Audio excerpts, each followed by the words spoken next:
আমি সকলকে সংগ্রামী অভিনন্দন জানাচ্ছি।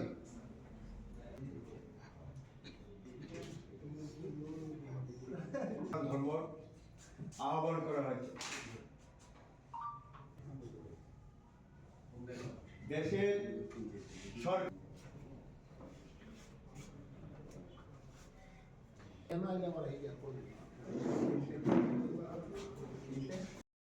না, ধর্মঘট তো অত্যন্ত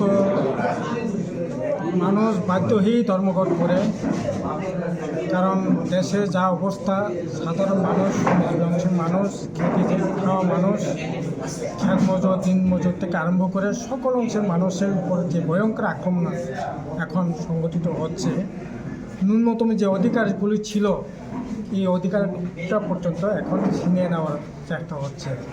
আমাদের দেশের স্বাধীনতার পর থেকে প্রায় 29টার মতো বিভিন্ন যে শ্রমিকদের যে অধিকারগুলি ছিল, সেই চা শ্রমিকদের অধিকার, খ্যাত মজুরদের অধিকার, শ্রমজীবী মানুষের অধিকার, কলকারখানাতে মানুষের যে শ্রমজীবী মানুষের অধিকার, প্রত্যেকটা অধিকারের উপর এইরকম 29টা অধিকার ইতিমধ্যে সংস্কারের নামে মানুষের যে অধিকার সংরক্ষণ করছে। সর্বশেষ যে অধিকারের উপর হাত দিল এটা হচ্ছে রেগা। আমাদের দেশে শতকরা শ্রমজীবী অংশের মানুষ 70% 65% হচ্ছে কৃষিজীবী শ্রমজীবী অংশের মানুষ। যে অধিকার তার রেগার মাধ্যমে ন্যূনতম অধিকারগুলো ভোগ করতেন, এই অধিকারগুলো পর্যন্ত এখন কেড়ে নেওয়া হয়েছে।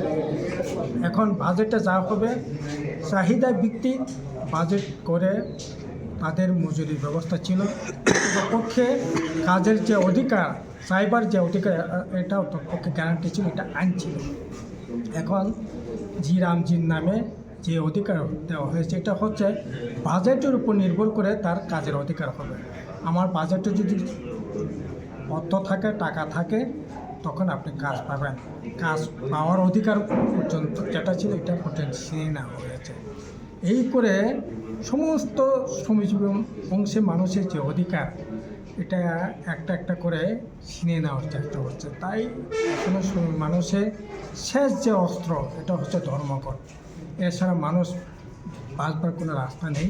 শেষ অস্ত্রটুকু ব্যবহার করে মানুষ তার অধিকার বজায় রাখবার চেষ্টা করছে, যে অধিকারকে ছিনিয়ে নেওয়া যেটা চেষ্টা চলছে, এটাকে আটকাবার জন্য লড়াই চলছে। এই লড়াই দেশের সাধারণ মানুষের লড়াই, শ্রমজীবী অংশের মানুষ। এই লড়াইকে বাদ দিয়ে দেশের উন্নতি কোনো দিনই সম্ভব না।